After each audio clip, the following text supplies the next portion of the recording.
Bonsoir. Vous êtes les bienvenus dans la boîte à merveilles. Le titre de cette vidéo pourrait vous surprendre. Je veux devenir un âne. Mais lorsque vous connaîtrez les raisons, vous serez moins étonné.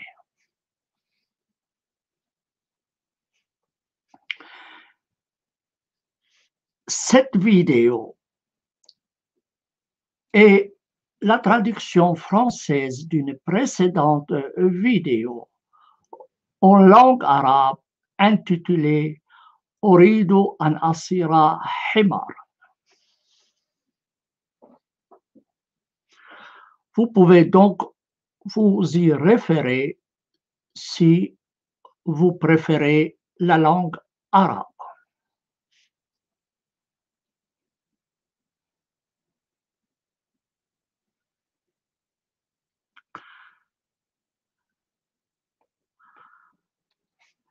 هذا الشريط ترجمة لشريط سابق عنوانه أريد أن أصير حمارا.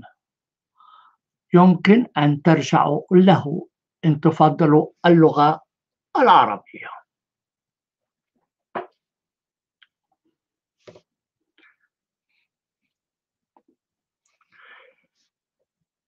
Dans les jours précédents, j'étais assailli par des idées mélancoliques que je vous conterai en toute franchise. La raison de ces idées mélancoliques provient de l'expression coranique qui dit « Vous aviez un bon modèle ». Vous aviez un bon modèle. Cette expression revient 3 fois dans le Coran. Je vous lis ici les passages en question. Vous aviez un bon modèle en Abraham et en ceux qui étaient avec lui, lorsqu'ils dirent à leurs gens, nous sommes quittes de vous et de ce que vous adorez, hors de Dieu. Nous avons mécru en vous, et l'inimitié et la haine apparurent entre nous et vous, à jamais, jusqu'à ce que vous croyiez en Dieu seul. Vous aviez en eux un bon modèle pour celui qui espère Dieu et le jour dernier. C'est le chapitre 60, versets 4 et 6. Et le chapitre 33, verset 21 dit « Vous aviez dans l'envoyé de Dieu un bon modèle pour quiconque espérait en Dieu et au jour dernier et s'est rappelé beaucoup de Dieu. » Voilà donc des passages qui répètent 3 fois l'expression « Vous aviez un bon modèle ».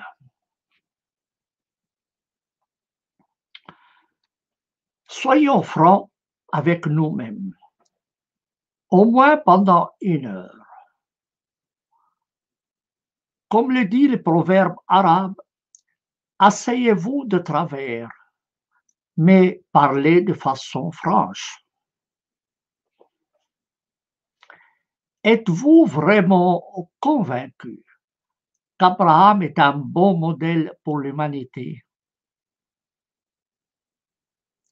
Êtes-vous convaincu que Mahomet est un bon modèle pour l'humanité?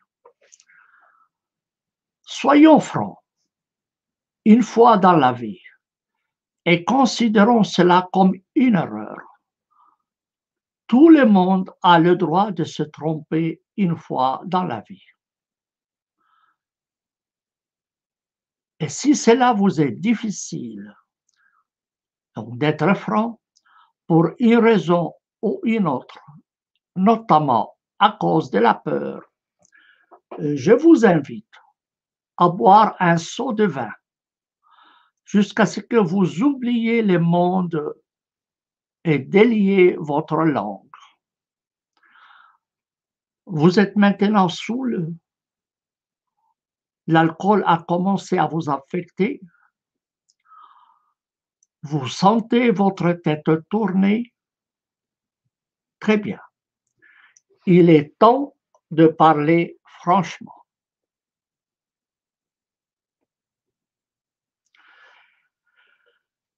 Ne croyez-vous pas que les deux versets relatifs à Abraham sont l'une des causes des calamités des pays arabes et musulmans? Nous avons mécru en vous, et l'inimitié et la haine apparurent entre nous et vous à jamais, jusqu'à ce que vous croyiez en Dieu seul. Et bien sûr, il s'agit là de la foi à la manière coranique. Le Coran dit à cet effet: la religion auprès de Dieu est l'islam, chapitre 3, verset 19. Et ailleurs, quiconque recherche une religion autre que l'islam, cela ne sera pas accepté de lui. Il sera dans la vie dernière des perdants. Et le chapitre 9, verset 29 dit: combattez ceux qui ne croient ni en Dieu, ni au jour dernier, qui n'interdisent pas ce que Dieu et son envoyé ont interdit, et ne professent pas la religion de la vérité, parmi ceux auxquels le livre fut donné, jusqu'à ce qu'ils donnent les tribus par une main en état de mépris. Et Mahomet dit: quiconque change de religion, tuez-le.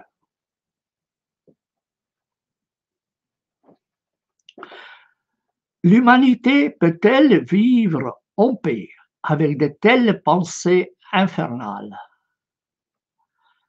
Regardez ce qui se passe quotidiennement: meurtres, bombardements et destruction en Irak, pays de la civilisation. Regardez la Syrie, l'Égypte, la Tunisie, la Somalie, l'Afghanistan et le Pakistan. Si la coexistence pacifique entre musulmans est devenue un rêve insaisissable, qu'en est-il de la coexistence entre musulmans et non-musulmans?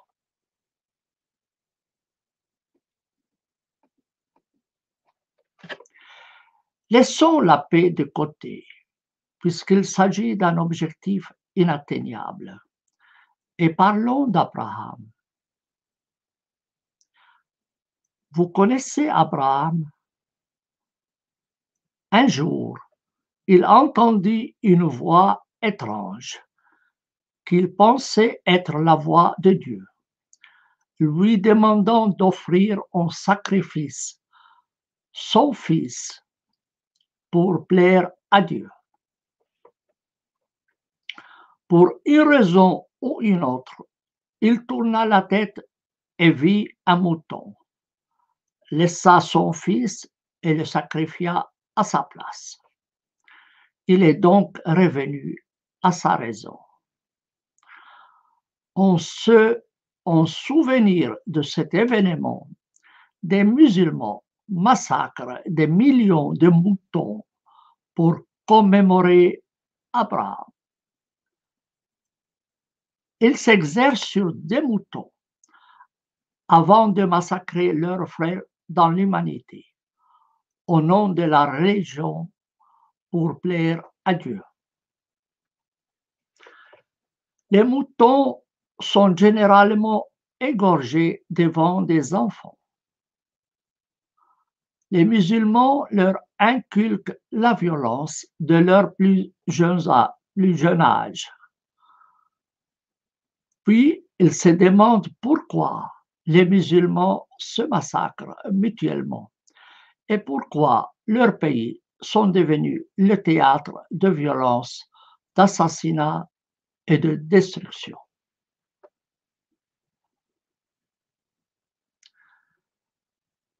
Restons avec Abraham. Un jour, il entendit une autre voix étrange qu'il pensait être la voix de Dieu, lui demandant de se circoncire. Il avait 99 ans selon la Bible. Il était donc sénile. Un récit de Mahomet dit: Abraham a reçu l'ordre de se circoncire. C'est ce qu'il fit avec une hache, et il en a souffert. Dieu lui révéla alors qu'il fallait attendre l'indication de l'instrument pour le faire. Abraham répondit: Je ne voulais pas retarder l'exécution de tes ordres. Imaginez la scène. Un homme sénile de 99 ans, tenant son pénis d'une main et le posant sur un bois, et avec l'autre main tenant une hache, et d'un coup, il coupa son pénis. Est-ce un bon modèle? Aucune personne sensée ne peut considérer Abraham le sénile comme un bon modèle dans une telle situation. Néanmoins, à cause de cet incident insensé, juifs, musulmans et autres fous circoncisent des millions d'enfants innocents, sans pitié ni compassion.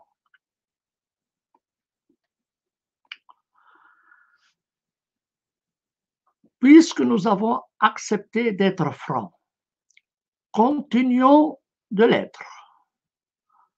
La franchise est le meilleur moyen pour être en paix avec soi-même. Je prie mes lecteurs de boire un autre seau de vin afin de pouvoir parler ouvertement et sans aucun scrupule ni peur.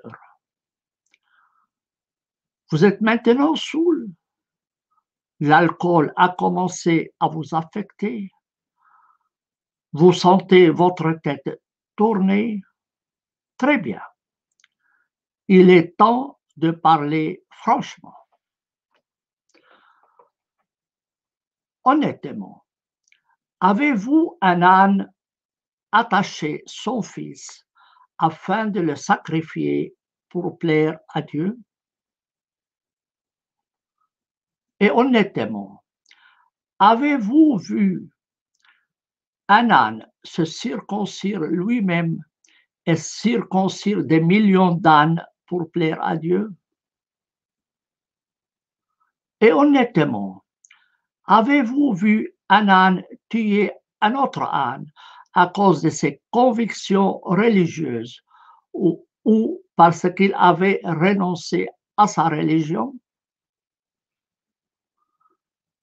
Et honnêtement, avez-vous vu un âne se faire exploser en criant Dieu est grand, Allahu Akbar, tuant des centaines d'ânes pour plaire à Dieu? Et honnêtement, avez-vous vu un âne faire la guerre à d'autres ânes parce qu'ils ne croient pas en Dieu et au jour dernier, leur imposant de payer les tributs? Et honnêtement, avez-vous vu un âne briser les statues de Bouddha, couper la tête du poète Abul Ala el-Ma'arri, incendier des églises et institué le djihad du sexe? Et enfin, honnêtement, avez-vous vu un âne obligeant des ânesses de porter le voile et le niqab pour sauvegarder leur honneur? J'avoue que je n'ai pas vu un tel âne, et je ne pensais pas que vous avez vu un tel âne.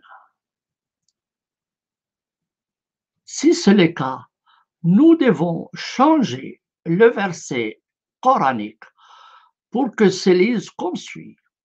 Vous avez eu un bon modèle dans l'âne. Vous verrez alors que la face du monde changera, et ainsi que la fin des guerres de religion, des meurtres, des destructions et d'autres absurdités commises pour plaire Dieu, pour plaire à Dieu.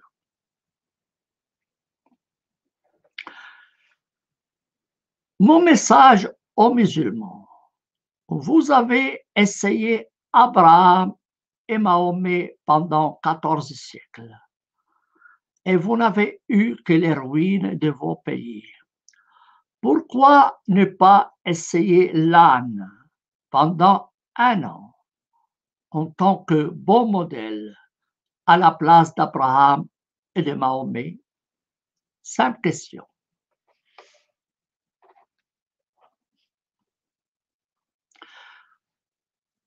Après les pensées mélancoliques précédentes, j'ai décidé de me tourner vers la majesté divine avec une demande formelle pour qu'il me fasse sortir de la liste des hommes pervers et qu'il m'inscrive dans la liste des bons ânes. J'ai essayé par tous les moyens de le contacter, mais en vain. Je suis allé au sommet d'un gratte-ciel et je l'ai appelé de toute ma voix. Je me suis alors souvenu que les gratte-ciel étaient l'œuvre de mécréants. Et c'est peut-être pour cette raison que je n'ai pas entendu la réponse de Dieu à mon appel. J'ai décidé de grimper sur la plus haute pyramide d'Égypte et de réitérer mon appel. Mais mes tentatives ont échoué.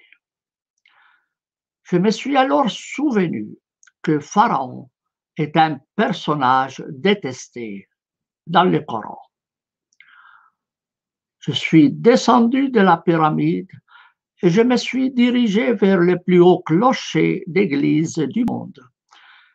Et j'ai appelé Dieu de toute ma voix, mais je n'ai entendu aucune réponse. Je me suis alors souvenu que le Coran accusait les chrétiens de polythéisme. Je suis descendu du clocher et je me suis dirigé vers le minaret le plus élevé et réitéré l'appel. Immédiatement après la prière matinale, espérant que je serai entendu. Ici aussi, ma tentative a échoué. Je me suis alors souvenu des paroles du poète. Tu aurais fait entendre ce que tu appelais un vivant. Celui que tu appelles n'a pas de vie. Si tu soufflais sur du feu, il aurait éclairé. Mais tu ne fais que souffler sur des cendres.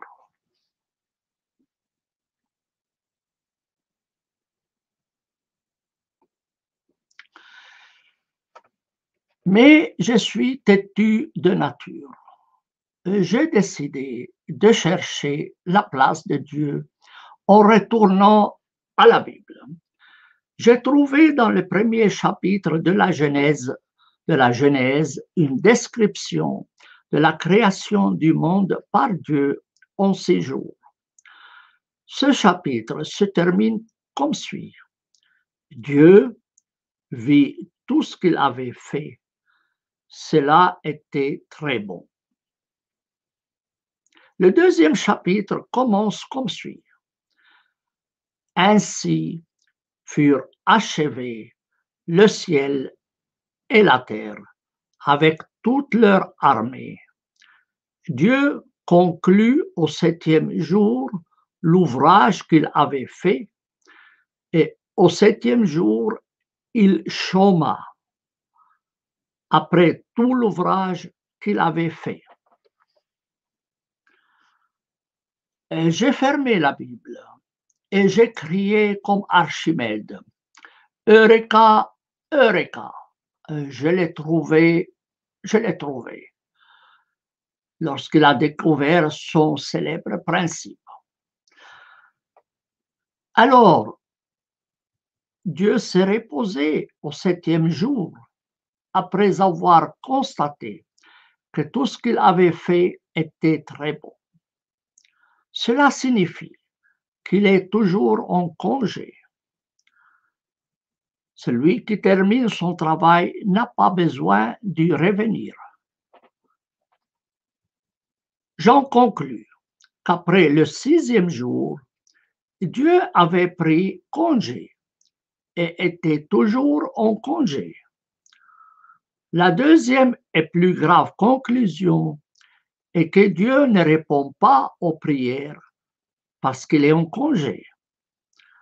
Et la troisième conclusion, plus grave que les deux précédentes, est que l'affirmation des prophètes selon laquelle Dieu les a envoyés ou leur a parlé, bien sûr après le 6e jour, est fallacieuse. Dieu est en congé et tout prophète qui prétend que Dieu l'a envoyé est nécessairement un faux prophète. Dieu n'est pas retourné au travail et est toujours en congé depuis la fin du 6e jour. Quelle est la solution dans ce cas? Je devais chercher Dieu pour lui transmettre ma demande. J'ai contacté les célèbres agences de voyage pour savoir si Dieu était sur la liste des touristes à la recherche de repos sur la plage. Mais en vain, Dieu est allé se reposer quelque part très loin et n'a laissé aucune adresse, de peur d'être dérangé par les humains. J'étais très inquiet parce que j'étais déterminé à faire une demande à la majesté divine pour qu'il me fasse sortir de la liste des hommes pervers et qu'il m'inscrive dans la liste des bons ânes. J'ai décidé alors d'écrire un message à Dieu et de le mettre dans une bouteille, de bien la fermer et de la jeter à la mer. Peut-être pourrait-elle être emportée par les vagues sur l'une des plages sur lesquelles Dieu se repose. En attendant la réponse de Dieu, s'il veut bien me répondre, j'ai pris l'âne comme bon modèle dans mes actions, au lieu des faux prophètes qui ont trompé l'humanité et corrompu la terre. J'ai en effet trouvé dans l'âne des qualités que l'on trouve rarement chez les êtres humains, même chez les prophètes eux-mêmes. Je vous donne ici lecture du message que j'adresse à Dieu. Majesté divine, bonjour. Tout d'abord, excusez-moi pour le dérangement. Je sais que vous êtes en congé depuis que vous avez créé le monde en 6 jours. J'ai pas l'intention de vous déranger pendant longtemps. Je suppose que vous ne savez pas ce qui se passe dans le monde depuis que vous l'avez créé, puisque vous êtes en congé. Je m'excuse donc de vous informer que depuis votre absence, un groupe de prophètes prétend que vous les avez envoyés, chacun d'eux portant son livre sous les bras, comme un bandit porte un couteau. Leurs adeptes ont corrompu la terre, détruisant et massacrant en criant Dieu est grand, pour indiquer que vous le leur demandez. Ils pratiquent la circoncision sans pitié sur des millions d'enfants qui crient leur douleur sans recevoir de soutien. Ils égorgent des millions de moutons innocents le jour du sacrifice, à la mémoire du soi-disant prophète Abraham. Je ne veux pas m'étendre sur la biographie de ce fou qui s'est coupé le pénis à l'âge de 99 ans et voulait immoler son fils. Il n'est pas nécessaire de mentionner les adeptes de Mahomet et qui prétendent qu'ils sont la meilleure nation présentée aux gens, mais qui sont en réalité les pires parmi les nations, commettant des crimes abominables.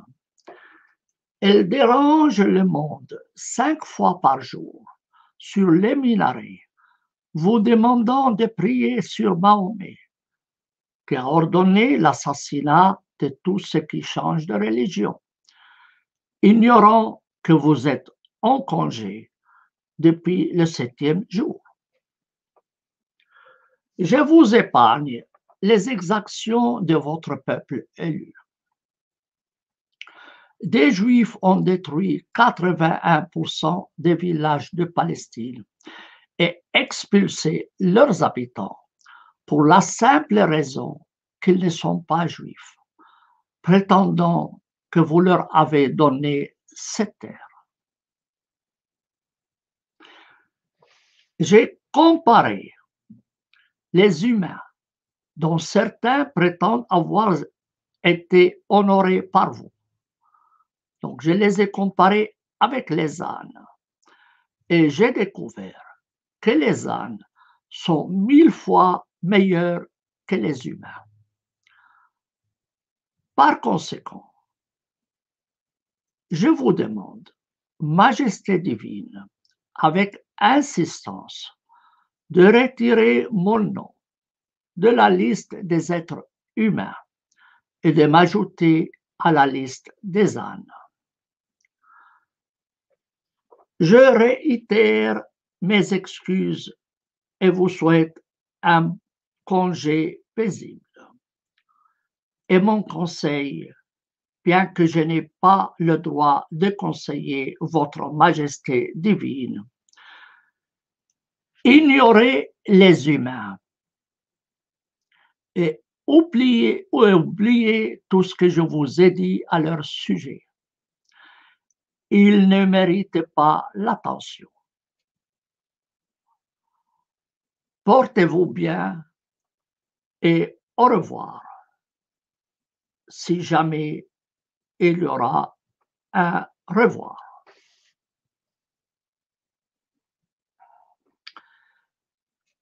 Se termine ici cette vidéo.